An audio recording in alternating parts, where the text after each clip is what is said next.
नमस्कार, मैं कमलेश कबीर आपका एक बार फिर स्वागत करता हूं इस नए एपिसोड में।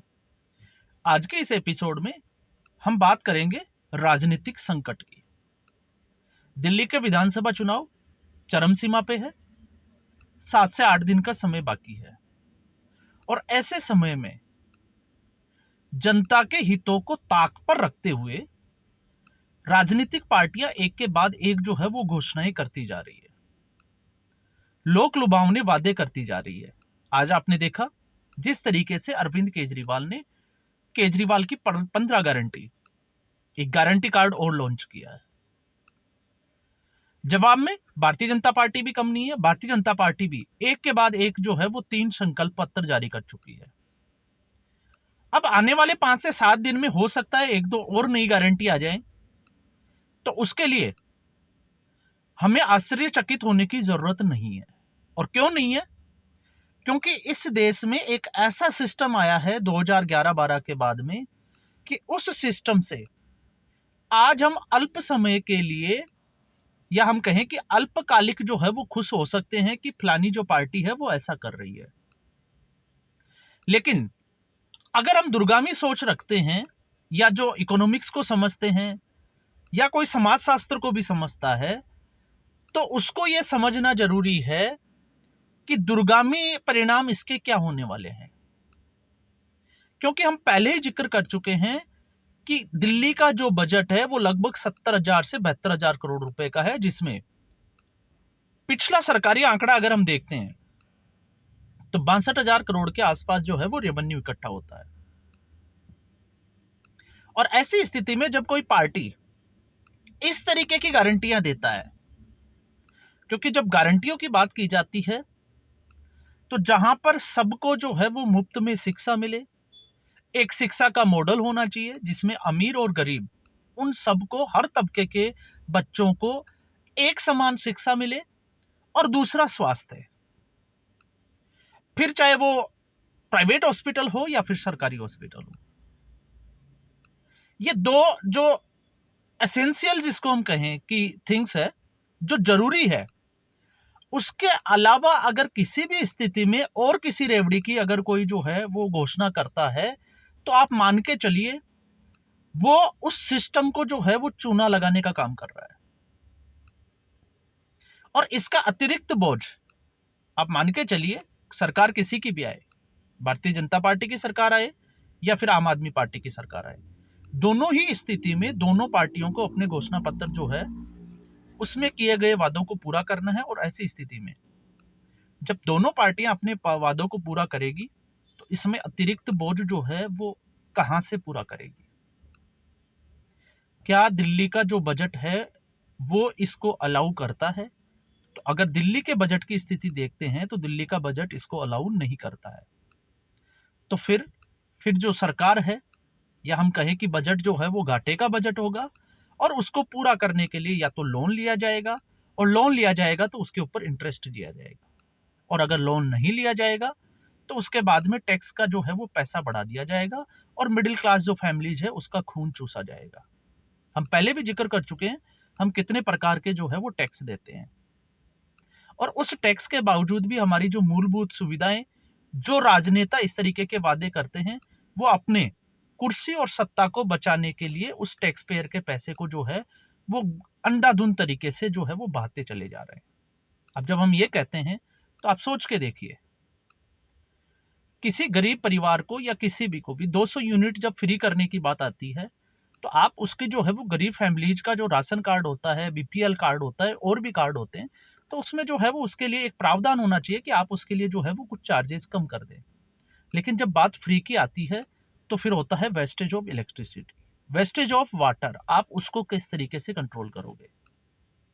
और जब हम इसकी बात करते हैं तो क्या अरविंद केजरीवाल ने पिछले 11 साल में फ्री के बिजली की वो जो है वो बात करता है, एक के साथ एक बोतल की बात वहां दिल्ली में की जा सकती है, लेकिन इसके बाद में जो मूलभूत सुविधाएं जो थी, या जो दिल्ली की जनता को जो चाहिए था, क्या प्रदूषण कम कर पाई अरविंद केजरीवाल की सरकार? तो अब उसका आंसर मिलेगा कि नहीं कर पाई। क्यों नहीं कर पाई? क्योंकि अरविंद केजरीवाल के पास में वो संसाधन ही नहीं है, पैसा ही नहीं है। यमुना साफ कर पाए? नहीं कर पाए, क्योंकि पैसा नहीं है। तो इसका असर जो है वो आप अगर समझोगे तो आपको जो है वो देखने को मिलेगा कि जो जरूरी चीजें हैं वहां पर वो पैसा खर्च नहीं हुआ, वो पैसा खर्च हुआ सिर्फ और सिर्फ जो है वो सरकार बचाने के लिए क्या जुगाड़ किए जा सकते हैं। और इसमें ये अकेली जो है वो, अगर हम कहें कि आम आदमी पार्टी ऐसा कर रही है तो ऐसा नहीं है।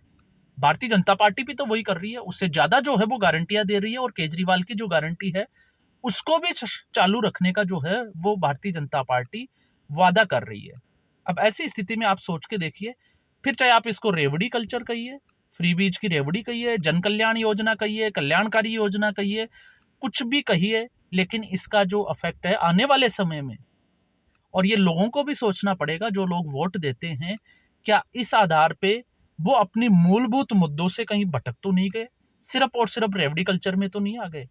अब यहाँ पे जब हम इसकी बात करते हैं तो आपने देखा होगा अरविंद केजरीवाल ने इमामों के लिए 18,000 रुपए की जो है वो एक सैलरी की घोषणा की थी, और लगभग दिल्ली में जो है वो इस तरीके से 250 इमाम जो है वो काम करते हैं।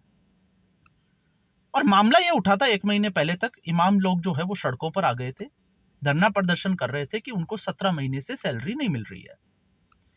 अब उन इमामों को जो है वो सैलरी नहीं दी गई, और अरविंद केजरीवाल ने एक नया घोषणा और कर दी, गारंटी दे दी कि अब वो ग्रंथी और पुजारियों को, तो दिल्ली में लगभग जो है लगभग 29,000 जो है वो मंदिर है, तो क्या इतने पुजारियों को अरविंद केजरीवाल सैलरी दे पाएगा 18,000 रुपए, अगर वो सत्ता में आता है तो? और फिर उसके बाद में जितने भी गुरुद्वारे हैं उनके ग्रंथियों की।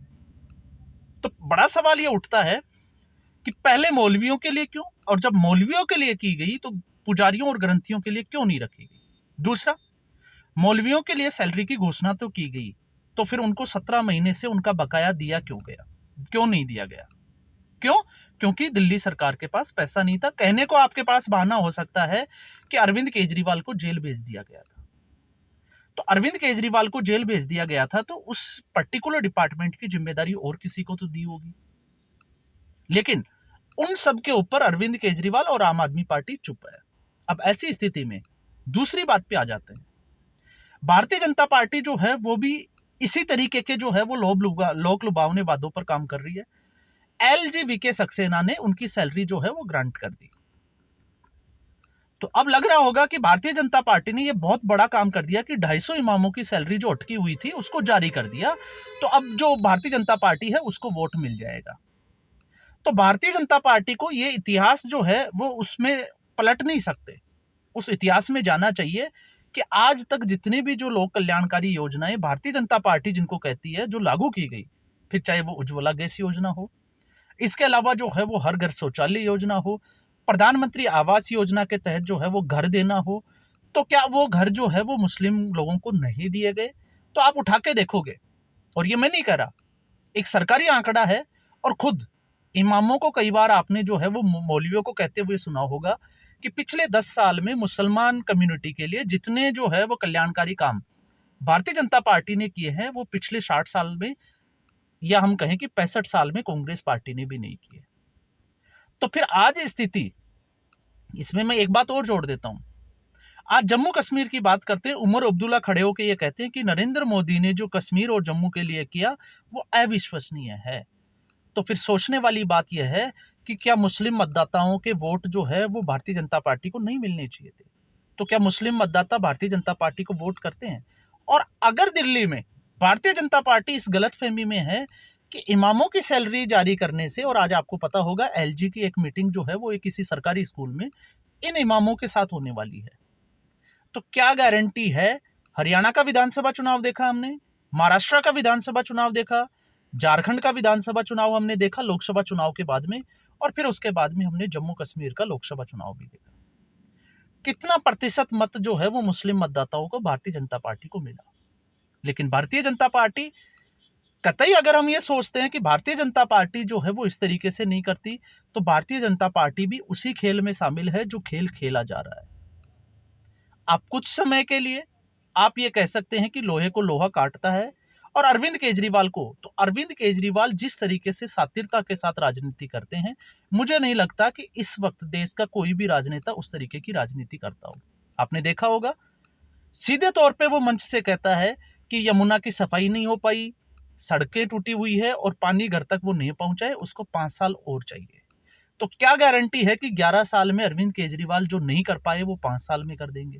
और 5 साल बाद में आज वो 15 गारंटियों की बात करते हैं और 15 गारंटियों में मान लीजिए आधी गारंटियां पूरी हो जाती है और आधी नहीं होती, तो अरविंद केजरीवाल उन आधी गारंटियों को लेके फिर से 5 साल मांगेंगे। तो फिर से अगर वो 5 साल मांगेंगे तो फिर क्या टैक्स पेयर्स का जो पैसा है वो इन्हीं गारंटियों में जाता रहेगा, या फिर जो है वो डेवलपमेंट के काम में भी? क्योंकि पिछले 11 साल में जिस दिल्ली को पेरिस बनाने की बात चल रही थी, कूड़े का पहाड़ हट जाएगा, यमुना में डुबकी लगाएंगे और उसके चारों तरफ पार्क होंगे जहां पे बच्चे सैर करेंगे, पिकनिक मनाएंगे, वो सारे के सारे कहाँ हैं? आज दिल्ली जो है वो कूड़े का पहाड़ बन गया। तो ये जो है वो असली मुद्दों से मतदाता भी जो है वो कहीं ना कहीं भटक रहे हैं और राजनीतिक पार्टियां जो है वो उनको भटका रही है, उस खेल में शामिल कर रही है। तो ये सारा का सारा जो खेल है वो सत्ता हासिल करने के लिए है और ये किसी पार्टी विशेष के लिए नहीं है। क्योंकि अगर पार्टी विशेष का अपना एक वो होता तो वो अपना एक विजन, एक एजेंडे पे चुनाव लड़ती, इस तरीके की गारंटियों पे चुनाव नहीं लड़ा जाता। तो आज की स्थिति में मतदाता को जो है वो जागरूक होने की जरूरत है और जिस तरीके से वो किसी भी पार्टी में, इसमें किसी पार्टी विशेष का नाम नहीं है, सब पार्टियों की हालत जो है वो एक ही जैसी होती जा रही है। तो आज के एपिसोड में बस इतना ही। उम्मीद करूंगा वीडियो एपिसोड आपको पसंद आया होगा। वीडियो को लाइक करें, शेयर करें, चैनल जरूर सब्सक्राइब करें। धन्यवाद।